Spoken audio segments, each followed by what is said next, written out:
Carlos Pereira aqui. Estamos para mais uma aula da Escola Bíblica Dominical. Lição de número 4 do terceiro trimestre. Estaremos estudando uma igreja cheia do Espírito Santo. Que maravilha o que nós vamos estudar hoje, né? É muito interessante que nós destaquemos uma fala já no nosso início aqui, né? Já trabalhando aqui um pouco a questão já do nosso tema, né? Um crente sem a presença do Espírito Santo é como a matemática sem os números, como o português sem os verbos, meu Deus, como um vaso sem o seu conteúdo. Glória a Deus. O Espírito Santo é extremamente necessário, importante e insubstituível na igreja.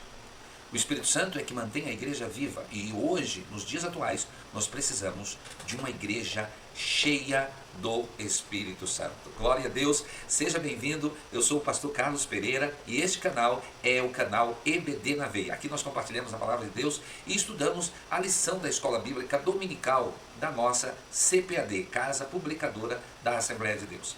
Venha, você é o meu convidado para que nós estejamos juntos estudando este importante tema. Esse tema que vai estar, evidentemente, nos ajudando muito. Porque eu vou dizer uma coisa para você. Hoje em dia, nós precisamos de uma igreja cheia do Espírito Santo. Não há substituto para a verdadeira bem-aventurança espiritual. Não há substituto para a verdadeira bem-aventurança espiritual. Isso aqui é muito importante e como também é importante o tema que nós vamos estar estudando nesse momento, eu convido você a estudar comigo. Se você ainda não é inscrito no canal, se inscreva no nosso canal, por favor. Clica aí no sininho do gostei, ok? E vamos estudar a palavra de Deus, porque nós temos muito assunto hoje, é um assunto tão necessário nos dias atuais. Precisamos sim de uma igreja cheia do Espírito Santo, porque estamos vivendo momentos difíceis, que o próprio Senhor Jesus Cristo disse que seriam dias difíceis, que não sofrerão a sã doutrina. Tá? E glória a Deus por isso, vamos estudar a palavra do nosso Deus. Vamos lá para mais essa aula maravilhosa que estaremos estudando hoje, que é a lição de número 4, uma igreja cheia do Espírito Santo. Bom, o nosso texto áureo é um texto áureo poderoso e tem tudo a ver com o que nós cremos. Atos capítulo 4, verso 31. E tendo orado, moveu-se o lugar em que estavam reunidos, e todos foram cheios do Espírito Santo, e anunciavam com ousadia a palavra de Deus. Atos, capítulo de número 4, versículo de número 31. Que maravilha, como é maravilhoso, e como vamos estar estudando essa lição maravilhosa. Vivemos hoje em dias, e é importante que nós destaquemos, em que somos pressionados a se calar, a se adaptar ou a recuar. Mas a igreja de Jesus, a igreja cheia do Espírito Santo, não se curva diante da oposição. Ela ora com fervor, ela persevera em meio às aflições e proclama com ousadia a palavra de Deus. Vamos, portanto, aprender junto mais o que é uma igreja cheia do Espírito Santo. Lembrando aos amados irmãos, nós estamos estudando o tema maravilhoso, né, desse terceiro trimestre, que é a igreja em Jerusalém. E a igreja em Jerusalém era uma igreja cheia do Espírito Santo. Olha, o nosso texto áureo que eu acabei de ler, ele usa uma expressão muito interessante.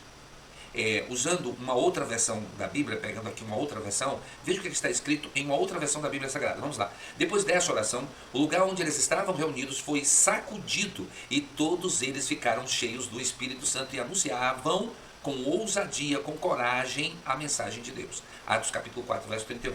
A expressão cheio do Espírito Santo desempenha papel significativo na pneumatologia neotestamentária. Essa palavra grande aqui parece. Pneumatologia é a doutrina do estudo teológico que estuda o Espírito Santo. Neotestamentária, neo quer dizer novo, é do Novo Testamento, ok? Embora o seu uso varie conforme os autores, nos escritos de Lucas, onde ocorre 9 vezes, a ênfase recai sobre manifestações, ok? Carismáticas como profecia, línguas e ousadia na proclamação.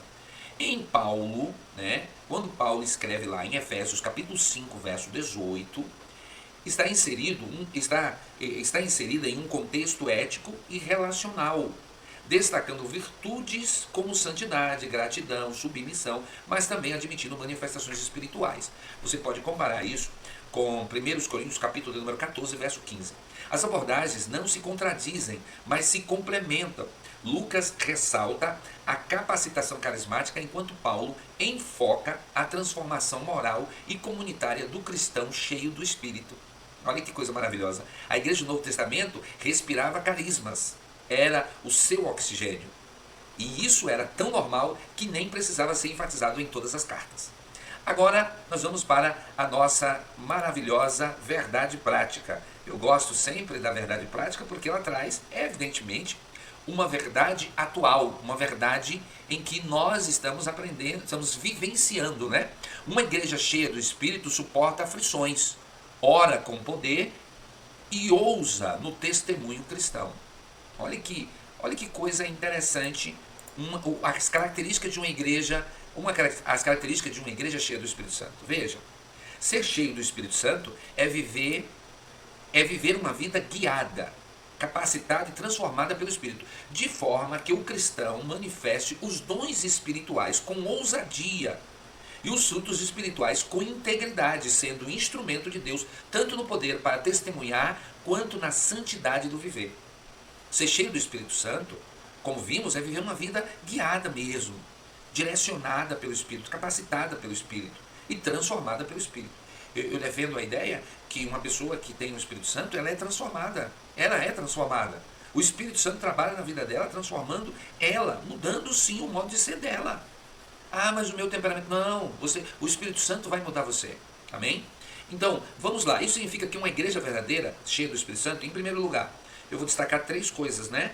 Que uma igreja verdadeiramente cheia do Espírito Santo, ela vivencia no seu dia a dia. Essa é a nossa verdade prática, né? Suporta as aflições com perseverança, pois está fortalecida interiormente pelo Espírito que consola, encoraja e dá coragem em meio às provações, né?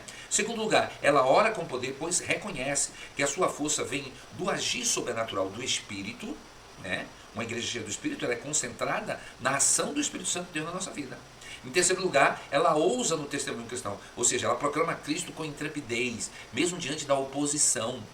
A igreja cheia do Espírito Santo não silencia, não fala, mas ela fala com ousadia, ela não fica silenciada, ela não se omite em expor a visão bíblica, pois ela é revestida do poder que impulsiona os apóstolos. Que maravilha, que coisa gloriosa. Só nessa introdução você já consegue ver o quanto é significativo e interessante a lição que ora nós vamos estudar. Agora vamos para o nosso texto bíblico, que está em Atos, capítulo de número 4, né? Eu convido a você, Atos, capítulo de número 4, versículos de número 24 a 31. Atos 4, 24 a 31. Vamos lá então para a leitura bíblica, né? Onde está inserida a nossa lição. Que coisa maravilhosa. E ouvindo eles isto, unânimes, levantaram a voz a Deus e disseram: Senhor, Tu és o Deus que fizestes o céu e a terra, e o mar e tudo o que neles há, que dissestes pela boca de Davi teu servo, porque bramam os gentios, e os povos pensam coisas vãs? Levantaram-se os reis da terra, e os príncipes se ajuntaram a uma, contra o Senhor e contra o seu ungido, porque verdadeiramente contra o teu santo Filho Jesus, que tu ungistes, se ajuntaram não só Herodes, mas Pôncio Pilatos, com os gentios e os povos de Israel, para fazerem tudo o que a tua mão e o teu conselho tinha anteriormente determinado que se havia de fazer. Agora, pois, ó Senhor, olha para as suas ameaças e concede aos teus servos que falem com toda a ousadia a tua palavra, enquanto estendes a tua mão para curar, e para que se façam sinais e prodígios pelo nome do teu santo Filho Jesus. E aí o versículo 31 é uma coisa estrondosa e poderosa. E tendo orado, moveu-se o lugar em que estavam reunidos, e todos foram cheios do Espírito Santo e anunciavam com ousadia a palavra de Deus. Que coisa maravilhosa, irmãos. Essa aqui é a igreja triunfante, aqui é a igreja que ora e o milagre acontece. A igreja que ora e as coisas acontecem. E veja, já no composto dessa oração, se você vê, na verbalização, eles reconhecem que muitas coisas Deus estava permitindo, mas eles pedem que agora concede aos teus servos. Eu até me arrepio, porque a palavra de Atos dos Apóstolos, meus amados irmãos, é uma palavra, evidentemente, que tem o poder do Espírito Santo. O poder do Espírito Santo de Deus está explícito nos episódios aqui do nosso Atos dos Apóstolos, né? E como é maravilhoso. Vamos para dar continuidade, né, ao nosso estudo aqui, porque realmente é muito interessante esta lição para nós. Bom, nós vamos agora para a nossa introdução. Nesta lição, veremos como uma igreja cheia do Espírito Santo se comporta. A partir do capítulo 4, os capítulos 4, verso 24 a 31, do livro de Atos dos Apóstolos, encontramos uma das principais marcas que caracterizam a igreja de Jerusalém, a perseverança, a sua capacidade de orar e a ousadia para proclamar o evangelho com poder. Agora, como está dividida a nossa lição? Como de costume, em 3 subtópicos. O primeiro subtópico, uma igreja perseverante, né? O segundo subtópico, uma igreja que ora com poder. E em terceiro tópico, uma igreja ousada no seu testemunho, ok? No primeiro tópico, nós temos uma igreja perseverante dividido em 3 subtópicos. Suporta o sofrimento, não negocia os seus valores e está convicta de sua fé. No segundo tópico, uma igreja que ora com poder, orando com um propósito, orando em unidade, orando fundamentada na palavra de Deus. Em terceiro e último tópico, uma igreja ousada no seu testemunho. Ousadia para enfrentar a oposição ao evangelho, ousadia no exercício dos dons espirituais e ousadia na exposição da palavra. Agora vamos para os nossos objetivos, né? Os objetivos da nossa lição. Primeiro, identificar as características de uma igreja cheia do Espírito Santo, destacando sua perseverança em meio às provações, não é? Número 2, analisar a importância da oração com poder na vida da igreja. E número 3, demonstrar como a ousadia espiritual fortalece a pregação do evangelho. E aqui nós entramos no nosso primeiro tópico, que é uma igreja perseverante. Bom, em primeiro lugar, uma igreja perseverante, ela suporta o sofrimento. Após sua pregação junto à Porta Formosa, Pedro e João são levados presos e posteriormente ameaçados por pregarem o nome de Jesus. Foi dito a eles que não falassem nem ensinassem no nome do Senhor. A ordem era clara, mas os apóstolos estavam dispostos a pagarem o preço de não segui-la. Uma igreja continuamente cheia do Espírito suporta as provas e os sofrimentos. Uma igreja, né, evidentemente cheia do Espírito Santo, ela suporta o sofrimento. E olha que coisa interessante aqui, meus amados irmãos, quando nós estamos tratando esse tópico tão importante que é uma igreja que suporta, né, o sofrimento. O texto diz: enquanto Pedro e João ainda falavam ao povo, chegaram os sacerdotes, o capitão do templo e os saduceus, ressentidos porque os apóstolos estavam ensinando o povo e anunciando em Jesus a ressurreição dentre os mortos. Eles prenderam Pedro e João e os recolheram ao cárcere até o dia seguinte, pois já era tarde. Porém, muitos dos que ouviram a palavra creram, subindo o número destes homens a quase 5.000, ok? Atos capítulo 4, verso 13. De 1 a 3, né? De 1 a 3, melhor dizendo. A primeira perseguição na igreja, recém-formada, estava prestes a irromper. Como de costume, a oposição surgiu de onde? Do povo? Não, dos líderes, claro. Os sacerdotes, o capitão do templo e os saduceus se levantaram contra os apóstolos. E observe bem, aqui os sacerdotes representam a intolerância religiosa. O capitão do templo, a hostilidade política. Os saduceus, a incredulidade racionalista. Os saduceus negavam a doutrina da ressurreição. Sua posição era claramente conflitante com a dos apóstolos, pois a ressurreição era a tônica da pregação desses últimos, né, dos apóstolos, claro.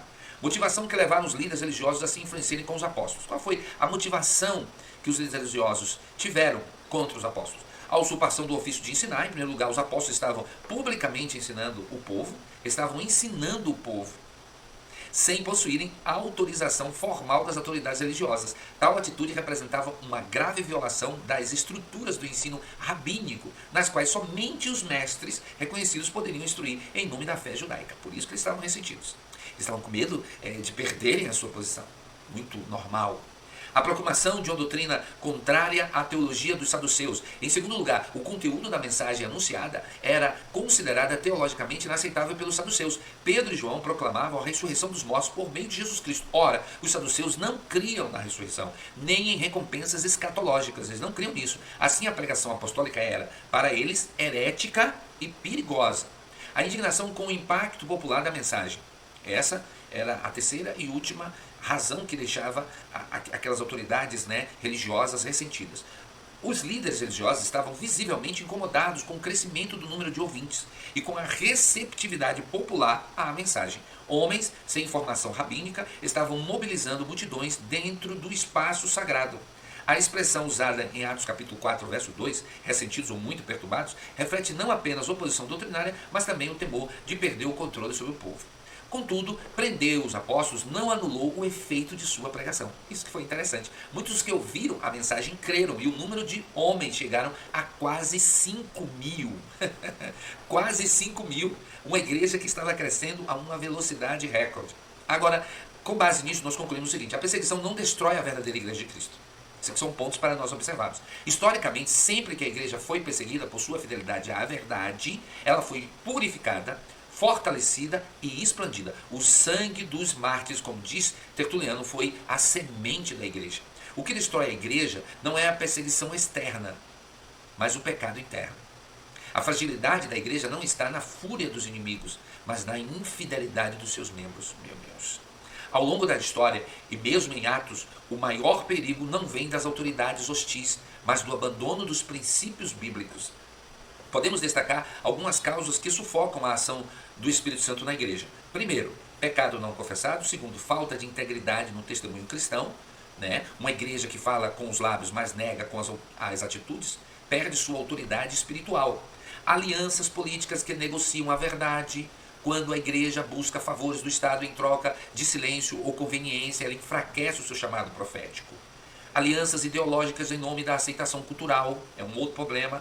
E algumas igrejas hoje já atuais, elas estão defendendo essa aceitação cultural, E alguns até sugerindo que a Bíblia precisa ser atualizada só para agradar uma parte da membresia que são muito bem resolvidos culturalmente, O desejo de agradar ao mundo produz concessões doutrinárias que diluem o verdadeiro evangelho.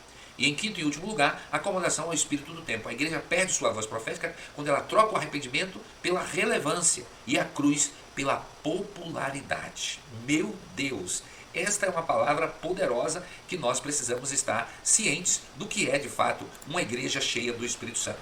Agora, meus amados irmãos, vamos para o segundo tópico da nossa lição, que nós temos muita coisa para aprender aqui hoje. Não negocia seus valores. Uma igreja perseverante, ela não negocia os seus valores. Quando a classe sacerdotal intimou os apóstolos a lhes darem ordem, e lhes deram ordem expressa para que eles não falassem nem ensinassem o nome de Jesus, a resposta dos apóstolos foi: julgai vós se é justo diante de Deus, ouvir-vos antes a vós do que a Deus. Atos capítulo 4, verso 19. Em outras palavras, os apóstolos afirmaram que não negociariam a sua fé. Não negocie a sua fé. A sua fé, os seus valores são inegociáveis. Aleluia. O Sinédrio estava revivendo o seu pior pesadelo. Eles haviam executado Jesus por afirmar ser o Messias. No entanto, os seus seguidores estavam agora por toda parte repetindo essas afirmações. Pior ainda, estavam proclamando essa mensagem com a prova irrefutável de que ele havia ressuscitado dos mortos.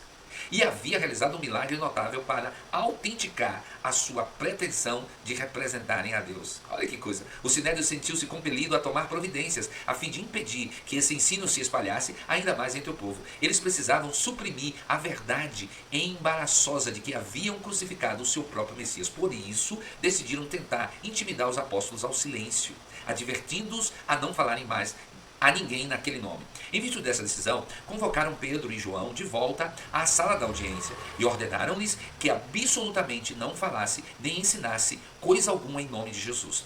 Ironicamente, os primeiros cristãos precisavam ser ordenados a se calar, enquanto muitos cristãos modernos precisam ser ordenados a falar. Este momento representa uma encruzilhada crucial na história da igreja. Se os apóstolos tivessem aceitado a exigência do Sinédrio, toda a trajetória posterior da igreja teria sido radicalmente alterada. Tudo dependia de sua disposição em obedecer a Deus a qualquer custo, até mesmo o da própria vida. Pedro e João não vacilaram, imediatamente responderam que se recusavam a obedecer à ordem do Sinédrio. Eles apelaram a um tribunal superior, propondo a seguinte questão do Conselho Supremo de Israel: julgai vós mesmos, se é justo, diante de Deus, ouvir-vos antes a vós, outros do que a Deus? Meu Deus, qual tribunal é maior?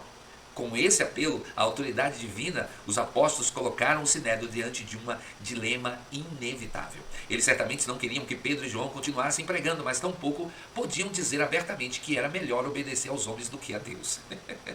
No meio da perseguição, Pedro e João permaneceram fiéis a Deus, assim como eles. Nenhuma ameaça ou vantagem pessoal deve nos fazer trair o nosso Senhor. Mais tarde, o próprio Pedro escreveu com base nessa experiência e também por inspiração divina. Veja o que foi que o próprio Pedro, ele escreve e diz, mas mesmo que venham a sofrer por causa da justiça, vocês são bem-aventurados. Não tenham medo das ameaças, nem fiquem angustiados, pelo contrário, santifiquem a Cristo como Senhor no seu coração, estando sempre preparados para responder a todo aquele que pedir razão da esperança que vocês têm. Oh, glória! Quando nós vemos essa disposição dos apóstolos de não negociar os seus valores, nós extraímos aqui algumas lições. Vamos lá? Nós destacamos aqui 2 lições. Primeiro, a obediência a Deus é prioridade absoluta, mesmo diante de riscos e ameaças. A fidelidade à missão dada por Cristo era mais importante que a segurança pessoal dos apóstolos. Segundo, a autoridade humana tem limites. Quando exige desobediências a Deus, ela deve ser rejeitada. A fidelidade à palavra está acima de decretos, costumes ou pressões institucionais. Glória a Deus, isso é a convicção, Ou você tem a convicção ou você não tem a convicção, né? Você tem que decidir, você não pode ficar em cima do muro. Agora vamos para o nosso terceiro tópico, né? Vamos aqui voltar para o nosso terceiro tópico. Aí, uma igreja, né, realmente perseverante, uma igreja que persevera, uma igreja perseverante, ela está convicta de sua fé. Uma igreja cheia do Espírito Santo está convicta de sua fé. Não se apoia em suposições, mas em fatos. Atos capítulo 4, verso 20. Os primeiros cristãos não apenas ouviram sobre Deus, mas também testemunharam as suas obras. Quando Filipe pregou em Samaria, os samaritanos se convenceram, porque ouviram e viam os sinais que Filipe fazia. Que coisa poderosa, que coisa maravilhosa. Quando nós estamos falando de uma igreja perseverante e que é convicta na fé, nós precisamos destacar alguns detalhes quando nós estamos falando sobre convicção. O que é, na verdade, a convicção? É a disposição firme de sustentar a verdade, mesmo sob risco, porque se tem plena consciência de que ela é real. Aleluia. Pedro e João estavam diante dos mesmos homens que haviam determinado a morte de Jesus, mas não se intimidaram. O Sinédrio, composto por 70 membros, incluindo sacerdotes, saduceus, escribas, fariseus e anciãos, representava a mais alta corte religiosa e política de Israel. E aqui tem um problema, né? Porque era religiosa e era política. Ainda assim, os apóstolos falaram com ousadia e clareza. Seu testemunho não se baseava em rumores ou invenções doutrinárias, mas em fatos presenciados de forma direta. Em essência, afirmavam ter visto Jesus morrer, ressuscitar e realizar sinais incontestáveis. Testemunharam a cura de cegos, coxos e leprosos. Mais do que observadores, foram impactados por esse poder e profundamente transformados por ele. E aqui nós concluímos 2 coisas interessantes. Em primeiro lugar, a falta de convicção em nossos dias, porque a experiência com Cristo é superficial. Quando a pessoa não tem uma profundidade no Evangelho, o que acontece? A pessoa não tem convicção. Mas se você provou da graça, se você foi alcançado por Jesus, se você desfrutou do dom do Espírito Santo, você tem convicção. Porque aconteceu com você. É uma coisa que aconteceu contigo. Em segundo lugar, a falta de ousadia no testemunho, porque há incompreensão das verdades cristãs. Quem não compreende a grandeza do Evangelho hesita em anunciá-lo. O testemunho vacilante é reflexo da fé rasa. Pedro e João falaram com ousadia porque sabiam o que criam e por que criam, ok? Resumindo, uma igreja cheia do Espírito Santo não recua diante da oposição, não negocia sua fidelidade e permanece convicta da verdade, mesmo sobre pressões, ameaças e sofrimento. Aleluia. Nas horas de perigo, o diabo vem negociar. Cuidado, se você não ceder, você vai se prejudicar. Assine esse documento e você vai se sair bem. Faça tudo o que o patrão mandar, senão você será mandado embora. Dê propina, senão você perderá esse negócio. Quando Pedro tentou a Jesus buscando afastá-lo da cruz, né? Jesus foi enfático. Arreda-te, Satanás. Com o diabo não há negociação possível. O diabo é estelionatário. A mentira do diabo é: tudo te darei se prostrado me adorares. É um desejo de Satanás querer ser adorado.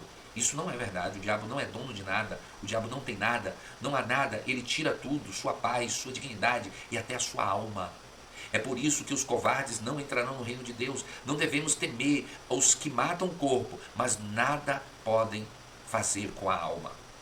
Isso é muito característico, porque estamos vivendo um cristianismo, meus amados irmãos, muito superficial. Pessoas muito superficiais ao evangelho. Superficialidade. Deus não se agrada disso. Vamos para a nossa síntese, né? A síntese, a sinopse, né? A igreja primitiva enfrentou as perseguições, mas permaneceu firme na fé e na missão. Uma igreja que ora com poder, nosso segundo tópico, né? Orando com propósito. Observamos na oração do capítulo 4, verso 24 e 30 de Atos dos Apóstolos, que os crentes oram para que Deus seja glorificado por meio de um evangelismo de poder.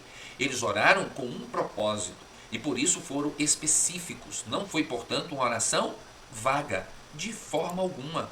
Não foi uma oração vaga. Mas por que não foi uma oração vaga? Porque eles estavam orando com propósito. A oração registrada em Atos capítulo 4, verso 24, revela uma igreja espiritualmente objetiva e biblicamente consciente. Diante da oposição das autoridades religiosas, os cristãos não reagiram com desespero, retaliação ou indiferença, mas com uma oração fundamentada na soberania de Deus, nas Escrituras e na missão que havia recebido de Cristo. No contexto bíblico, orar com propósito é uma súplica que não busca conformar Deus aos desejos humanos, não, mas alinhar os desejos humanos à vontade de Deus. Olha que coisa interessante, você não está ensinando a Deus, ok? Na oração, não, a como Deus reagir, não, muito pelo contrário, você está alinhando os seus desejos humanos à vontade de Deus. Bom, olha aqui algumas expressões interessantes, olha para as suas ameaças. A igreja reconhece a gravidade das ameaças sofridas, mas não dita a Deus como agir em relação aos perseguidores, não há súplica por punição, apenas entregam a situação nas mãos daquele que é justo juiz. Aí o crente, hoje da atualidade, ele quer orar, assim como os discípulos quando estavam aprendendo ainda com Jesus, né? Eles disseram assim, mestre, temos que orar para que o fogo do céu caia e consuma essas pessoas. Não, de que espírito sois? Jesus faz uma colocação bem interessante. Isso aqui, irmãos, é para nós aprendermos que essas orações, mata isso, mata fulano, mata ciclano, essas orações terroristas, Deus não vai atender. Olha, Senhor, para as suas ameaças. Você não vai dizer a Deus o que Deus vai ter que fazer. Você diz assim, Senhor, olha para as suas ameaças. É uma oração inteligente, uma oração com propósito, uma oração que reconhece a soberania de Deus. Primeiro porque é importante que fique bem claro, a vingança é do Senhor. Deus não aceita que o seu servo queira se vingar. Tem muita gente que não entende isso. Por que a Bíblia diz que a vingança é do Senhor? Por causa disso. Nós não somos terroristas. Nós não queremos, o teu vizinho está te perseguindo, aí você faz uma oração para que o seu vizinho morra. O presidente não é aquele que nós elegemos, que nós pensamos, e aí, porque não é aquele que nós temos, tem que morrer de câncer. Não é assim não. Deus tem os seus propósitos. Mesmo que esses propósitos não sejam o que nós queremos. Nós não entendemos. E observe que a discussão entre Jesus e os seus discípulos, ou seja, a última reunião ministerial, ela envolvia duas coisas, perguntas políticas. Restaurarás tu neste tempo o reino de Israel? Veja a pergunta, observe, Jesus estava se despedindo dos apóstolos e eles vão fazer uma pergunta de cunho político. Restaurarás tu neste tempo o reino a Israel? Eles estão perguntando, Senhor, é agora que o Senhor vai vai tomar o reino da mão dos inimigos e devolver a Israel, em que tu vais restaurar o reino a Israel? Aí Jesus diz assim, não vos pertence saber os tempos ou as estações que o Pai estabeleceu pelo seu próprio poder, mas, aí vem Atos 1:8, recebereis a virtude do Espírito Santo que há de vir sobre vós, e ser-me-eis testemunhas tanto em Jerusalém, como em toda a Judéia e Samaria até os confins da terra. O que nós precisamos hoje? De ser uma igreja cheia do Espírito Santo. Mesmo diante das perseguições, mesmo diante das questões políticas que envolvem o nosso país, o Brasil especificamente, nós precisamos ser uma igreja cheia do Espírito Santo e orar com um propósito. Senhor, olha para as suas ameaças. Concede, aí número 2, vamos para o 2. Concede aos teus servos que anunciem com a intrepidez a tua palavra. O pedido central da oração não diz respeito à proteção física ou ao confronto pessoal, mas à capacitação espiritual para proclamar a palavra com ousadia. O termo servos reforça a consciência de submissão voluntária à autoridade de Cristo. Ao invés de recuar diante da intimidação, os discípulos suplicam por coragem para permanecer fiéis à sua vocação. Enquanto estendes a mão para fazeres curas, sinais e prodígios por meio do nome do teu santo servo Jesus. Olha, o terceiro pedido está relacionado à ação divina que acompanha a proclamação do Evangelho. Ao pedirem que Deus continue operando curas e maravilhas, os discípulos demonstram compreensão de que a obra evangelística deve ser sustentada tanto pela pregação quanto pela manifestação do poder de Deus. Agora nós concluímos que, nesse tópico orando com propósito, o seguinte: em primeiro lugar, a igreja cheia do Espírito Santo não ora pedindo rota de fuga, mas coragem para seguir em frente. Ela não clama, Senhor, tira a dor, mas nos dá força para suportar. Em vez de pedir que Deus os livrasse da ameaça, os primeiros cristãos pediram ousadia para continuar pregando. A igreja bíblica não ora por atalhos, ora por firmeza e no caminho estreito. Em segundo lugar, a igreja bíblica não ora por vingança, ela ora por justiça. Ela não diz, Senhor, derruba aquele líder, manda uma enfermidade, mata aquele irmão. Não, essas são orações terroristas. Mas entrega a causa nas mãos de Deus. A igreja cheia do Espírito Santo, ela reconhece que o Senhor é quem julga, corrige e disciplina. O crente cheio do Espírito não ora com rancor nos lábios, mas com temor no coração. Volto a afirmar mais uma vez, a vingança é do Senhor. Amém? O recado está dado. Glória a Jesus. Vamos para o nosso segundo tópico, porque essa lição ela é maravilhosa. Orando em unidade e ouvindo isto unânimes, levantaram a voz a Deus. A concordância de Strong explica que a palavra unânimes vem do termo grego homotimandon, que significa um grupo de pessoas agindo com o mesmo propósito em total harmonia. Em total harmonia. Vai ter que ouvir isso. Não concordo com isso na igreja. O que atrapalha é isso aí. Unidade é o estado em que os cristãos permanecem juntos no mesmo propósito espiritual. Não se limita a concordar sobre algum assunto nem a evitar conflitos. Não é bem isso. Unidade significa ter o coração voltado na mesma direção, a mente direcionada ao mesmo Deus e a oração focada no mesmo objetivo. Por isso que não é bom quando a direção da igreja quer uma coisa e a membresia quer outra. Não, temos que andar alinhados na mesma direção. Andarão dois juntos se não estiverem de acordo? Não, de jeito nenhum. Atos capítulo 4, verso 24, ele mostra como essa unidade acontecia na prática. Ouvindo isto, unânimes levantaram a voz a Deus e disseram, Senhor, tu que fizestes o céu e a terra e o mar e o que neles há. O texto deixa claro 3 motivos pelos quais a igreja primitiva era uma comunidade unida. Primeiro motivo, eles sabiam exatamente a quem estavam orando, reconheciam Deus como Criador e Senhor absoluto, usando o termo despostes, que expressa autoridade suprema e inquestionável. Em segundo lugar, eles oravam juntos como uma só voz. Essa expressão revela sintonia espiritual, compromisso mútuo e clareza sobre o propósito coletivo da igreja. Em terceiro lugar, eles compartilhavam da mesma confiança. Deus estava no controle. Mesmo diante da perseguição, não havia espaço para dúvidas ou divisão, pois criam juntos no Deus soberano e cuidadoso. O controle estava na mão de Deus. A igreja primitiva, a igreja de Jerusalém, sabia que o controle estava na mão de Deus. Que o Senhor conduza sua igreja novamente a viver essa unidade bíblica, pois onde há unidade espiritual genuína, haverá também poder, coragem, testemunho fiel e uma presença manifesta do Espírito Santo entre o povo de Deus. Que coisa maravilhosa. Irmãos, eu estou aqui me deleitando nesta lição, que é uma lição poderosa e maravilhosa. Agora vamos para o terceiro, orando fundamentada na palavra de Deus. Ao orarem, os cristãos citaram o Salmo capítulo 2, ou melhor, Salmo de número 2, versos de 1 a 2. Que dissestes pela boca de Davi o teu servo, porque bramaram as gentes e os povos pensaram coisas vãs. Não basta orar, é preciso orar tomando por base a palavra de Deus. Não é só, aqui, o assunto aqui não é só orar, mas é orar tomando como base a palavra de Deus. Recapitulando, já analisamos 2 aspectos da oração realizada pela igreja em Atos 4. O seu propósito e sua unidade. Agora, voltamos para um terceiro elemento, sua fundamentação bíblica. Oração com fundamentação bíblica. A oração aqui exemplificada nos ensina que orar com base nas Escrituras é reconhecer a soberania divina, confiar em suas promessas e interceder segundo a sua vontade revelada. 3 pontos sobre a oração fundamentada na palavra. A oração dos discípulos inicia-se com a declaração soberana, Senhor. Essa expressão evidencia que orar com base na palavra implica, em primeiro lugar, reconhecer a supremacia de Deus sobre todas as coisas. Sua soberania absoluta prevalece sobre qualquer circunstância, autoridade ou ameaça. Assim, ao orarmos, dirigimos-nos ao Deus revelado nas Escrituras. O Deus transcendente, único e poderoso, que governa a história e sustenta o universo. Isso é sim orar fundamentado na palavra.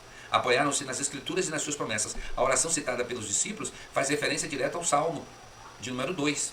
Esse salmo aqui, que disseste pela boca de Davi. Aplicando ao sofrimento de Jesus. Eles interpretaram sua circunstância à luz das Escrituras. Lembrando que mesmo as perseguições haviam sido previstas e estavam sob o controle divino. Uma oração bíblica não apenas conhece, mas cita e aplica promessas das Escrituras à situação presente. Assim é que é orar fundamentado na palavra.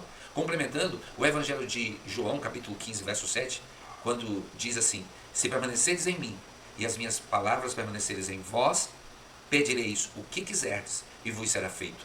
Em outras palavras, a oração eficaz é aquela que pede exatamente o que Deus já disse que deseja nos dar. De acordo com Aren, um escritor, a verdadeira oração não consiste em dizer a Deus o que fazer, mas em pedir que Deus faça a sua vontade em nós e por meio de nós. É pedir que a vontade de Deus seja feita na terra, não que a vontade humana seja feita no céu. Seja feita a tua vontade, assim na terra como no céu. Primeiro no céu. Glória a Deus, porque é de lá que vem o nosso socorro, é de lá que vem a nossa proteção.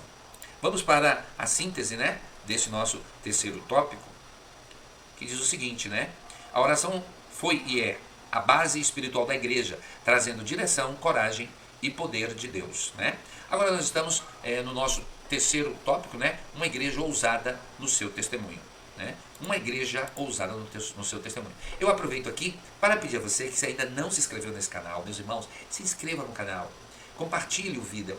Eu sempre falo isso, porque às vezes nós estamos sempre tendo pessoas assistindo pela primeira vez, e eu gostaria que você se inscrevesse no canal, apertasse aí o sininho, das notificações, porque é a proporção que cada vídeo que a gente vai publicando, você também vai sendo notificado. E além do mais também, eu quero dizer aos irmãos que estará aqui na descrição, desse vídeo, um PowerPoint gratuito da AD Panorama. Quero deixar claro mais uma vez para os amados irmãos que este slide que eu estou apresentando tem direitos autorais, eu pago por esses slides e eu não posso, por questões contratuais, de estar disponibilizando para os irmãos, mas disponibilizo da AD Panorama, que por enquanto ainda é gratuito. Nós vamos fazer algumas mudanças mais adiante, contratar alguns designs para estarmos fazendo os nossos próprios slides e apresentando também aos irmãos. Outra coisa que eu gostaria muito de pedir a você é que também contribua com esse canal. Vai aparecer um QR Code aqui mostrando para você conhecer os pacotes de viagem. Nós somos também uma agência de viagens, nós vendemos viagens por milha e também emitimos certificado digital para a igreja. Então, no QR Code aí você vai ver uma apresentação aí da nossa agência parceira, e você vai também poder comprar pacotes para o Chile, conhecer aí esse país lindo que é o Chile, e que vai ser uma experiência maravilhosa. Viajar é trocar a roupa da alma. É isso mesmo. Eu já tive a oportunidade de visitar alguns países e eu digo a você, é uma experiência muito gratificante. Conhecer gente, programe-se. Tudo depende da programação, tá bom? Que Deus abençoe você e que Deus abençoe a sua família. Vamos para a continuidade do nosso estudo. Uma igreja ousada no seu testemunho. Voltemos então. Ousada para enfrentar oposição ao Evangelho. Os crentes oravam constantemente ou conscientes dos obstáculos que estavam enfrentando. Olha para suas ameaças. Deve ser destacado ainda que uma igreja verdadeiramente bíblica sofrerá rejeição e oposição. E na verdade todos os que querem viver piamente em Cristo Jesus padecerão perseguições. Uma igreja que procura se ajustar à agenda do Estado perdeu a sua autoridade espiritual, sua legitimidade bíblica. É terrível quando uma igreja ela quer se adequar à agenda do Estado. Não, nós somos pregadores do Evangelho. A razão para essa perseguição é simples, né? Uma vida piedosa expõe a maldade dos outros. As pessoas não gostam de ser expostas assim. Em vez de se arrependerem de suas maldades e buscarem Cristo, elas procuram destruir aquele que lhes mostrou realmente quem elas são. É um comportamento totalmente irracional, mas característico de um homem caído. Aqui, William Barclay, ele diz o seguinte: é melhor sofrer com Deus e com a verdade do que prosperar com os homens e com a mentira. Pois a perseguição é transitória, mas a glória final dos fiéis é segura. Hernandes Dias Lopes, ele relata, né, um diálogo em um dos seus livros. Ele relata um diálogo. Certa feita, perguntaram ao professor: se a igreja for mais perseguida, ela será mais fiel? Será? Não, não. Se a igreja for mais fiel, ela será mais perseguida, respondeu o professor. John Knox ilustra esse tipo de compromisso diziam dele: teme tanto a Deus que não teme homem algum. É assim que nós temos que ter essa visão, meus amados irmãos. Agora para o segundo tópico, que é ousadia no exercício dos dons espirituais. O evangelista nos informa que, tendo eles orado, todos foram cheios do Espírito Santo. No ensino de Lucas, como em Paulo, o enchimento do Espírito Santo está diretamente relacionado à prática dos dons espirituais na igreja cristã. Exatamente.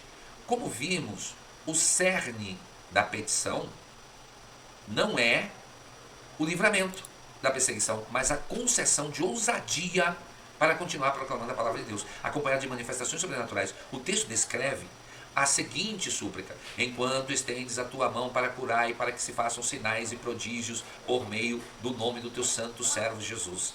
A seguir, o versículo 31 resiste à resposta divina: tendo eles orado. Aleluia. Tendo eles orado. Está faltando isso. Tem muita gente que quer ver tremer o lugar, mas não orou. Tremeu o lugar onde estavam reunidos, todos ficaram cheios do Espírito Santo e com ousadia anunciavam a palavra de Deus. Veja que coisa interessante, o Espírito Santo, ele nos enche com um propósito, imagina de quê?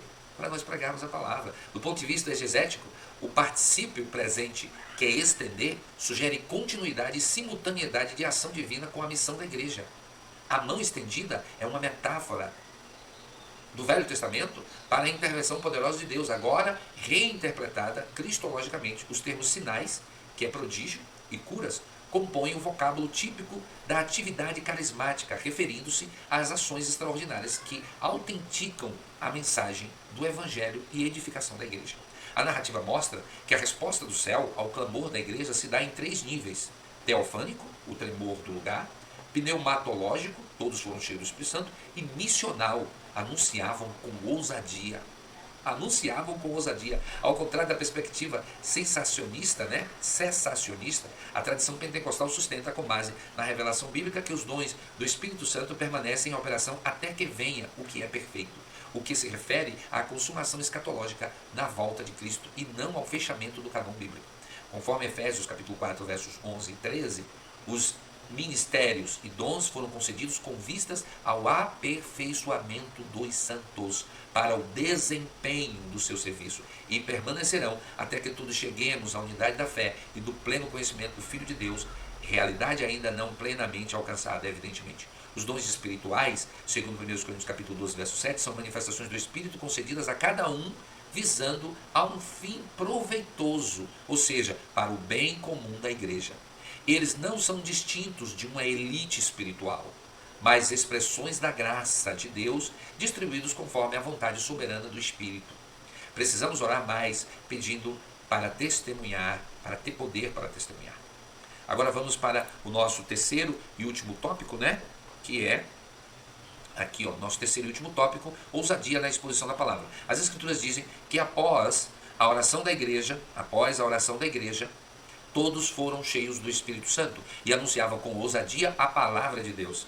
Observe, no grego do Novo Testamento, parésia refere-se a uma fala aberta, franqueza, liberdade de expressão. E isso aqui é extremamente significativo e interessante. Tá? Observe, a palavra aparece apenas 5 vezes no livro de Atos. 3 delas no capítulo 4, destacando a ênfase do autor Lucas sobre a ousadia como característica fundamental do testemunho apostólico. Vamos lá. Esse termo denota um tipo de coragem que habilita o crente a proclamar a verdade com clareza. Coragem e fidelidade, mesmo em contextos de oposição intensa, mesmo nesse contexto. Vamos fazer um comparativo entre essa ousadia mencionada em Atos 4 e a mensagem pentecostal. A mensagem pentecostal bíblica tem chegado aos 4 cantos do mundo e conduzido milhões de vidas a Cristo. Essa eficácia é nada mais, nada menos do que o poder do Espírito atuando no meio da igreja, capacitando ricos e pobres, pretos e brancos, velhos e jovens, letrados e iletrados. Na teologia pentecostal clássica, a pregação é marcada por 4 pilares essenciais, conhecidos como o quadrilátero pentecostal. Primeiro traço distinto é que Jesus salva, o que significa a proclamação da salvação pela fé no nome de Jesus. Atos capítulo 4, verso 12, onde a ousadia na pregação cristã implica anunciar que só há salvação em Cristo, acompanhado do chamado ao arrependimento. O segundo pilar é que Jesus cura, evidenciando a manifestação do poder de Deus por meio da cura, como descrito em Atos capítulo 3. O terceiro elemento é que Jesus batiza no Espírito Santo, referindo-se à experiência do Espírito Santo que capacita a igreja a pregar com ousadia, conforme enfatizado em todo o livro de Atos. Por fim, o quarto traço distinto é que Jesus breve voltará, significando que a pregação é feita com a expectativa do retorno eminente de Cristo. Que maravilha, né? É aquela mensagem: Jesus salva, Jesus cura e Jesus batiza com o Espírito Santo e Jesus breve voltará. Glória a Deus. Vamos para a nossa síntese e depois a nossa conclusão. A nossa sinopse aí do terceiro tópico é: movida pelo Espírito Santo, a igreja anunciava o Evangelho com ousadia, sem temer oposição. Agora chegamos à nossa conclusão. Nessa lição vimos o que caracteriza de fato uma igreja pentecostal. Suas características se tornam visíveis e estão diretamente associadas à plenitude do Espírito Santo. A primeira igreja não foi perfeita, como o livro de Atos deixa bem claro. Contudo, suas limitações eram superadas por um viver diário sobre a capacitação do Espírito. Se queremos de fato ser uma igreja relevante, devemos nos deixar encher do Espírito Santo. E é muito evidente que deixamos também claro isso. Nessa lição, nós vimos com muita clareza o que caracteriza de fato uma igreja pentecostal. Uma igreja pentecostal, ela é cheia do Espírito Santo. E suas características se tornam visíveis e estão diretamente associadas à plenitude do Espírito Santo. A primeira igreja não foi perfeita e jamais seria, né? Mas é importante que a gente deixe claro isso. Mas eles viviam sob a direção do Espírito Santo. E eu quero que Deus abençoe a sua família, eu quero que Deus abençoe o seu lar, e eu quero que você deixe aí a sua mensagem. Eu estou pedindo, por favor, meu irmão, transmita, manda um comentário. Você gostou agora desse fundo, né? Ficou bem melhor, estamos mais perto, e eu gostaria que você destacasse também isso, e eu gostaria que essa aula seja uma bênção. E nunca se esqueça, o que nós precisamos hoje é de uma igreja cheia do Espírito Santo. Uma igreja cheia do Espírito Santo jamais ela deixará de ser relevante no mundo. O que nós precisamos hoje? Do poder do Espírito Santo. No livro maravilhoso chamado A Chave do Avivamento, né? A oração A Chave do Avivamento, nós temos um grande evangelista americano que ministrou através desse livro, né? A oração A Chave do Avivamento, e uma coisa assim poderosa. E na verdade não é bem oração A Chave do Avivamento, é porque tarda o pleno avivamento, né? E ele destaca alguns detalhes. Eu li esse livro 2 vezes. É interessante, porque ele diz o que nós precisamos hoje é de poder que vem do alto. Porque poder da terra, poder intelectual, as pessoas conseguem com isso tudo.